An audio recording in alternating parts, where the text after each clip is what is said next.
आज का शुभ संदेश घाती कर्म।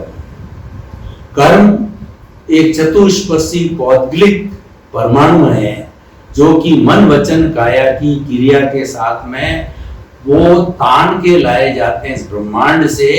और ये जो है वो हमारे मन वचन काया की ड्यूटी है, वो यही काम करते हैं। और जो चतुष्पदी परमाणु लाते हैं जो भीतर राग द्वेष को सौंप देते हैं, ये कुल कर्म है 8 तरह के होते हैं। 4 घाती कर्म कहलाते हैं और 4 अघाती कर्म कहलाते हैं। आज का विषय घाती कर्म है। घाती कर्मों का नाम क्या है कि ज्ञानावरणीय कर्म, दर्शनावरणीय कर्म, मोहनीय कर्म और अंतराय कर्म।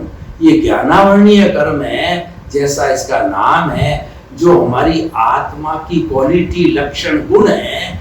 ज्ञान, केवल ज्ञान उच्चतम अवस्था है, उसके ऊपर आवरण डाल देता है।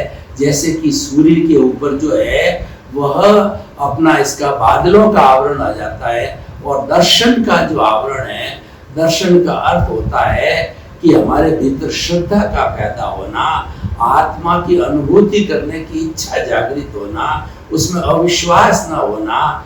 ये श्रद्धा जो है ये इसको ढांकने वाला है, यानी आत्मा को अनात्मा समझना, साधु को असाधु समझना, राइट को रॉन्ग समझना, ये दर्शनावरणीय कर्म है।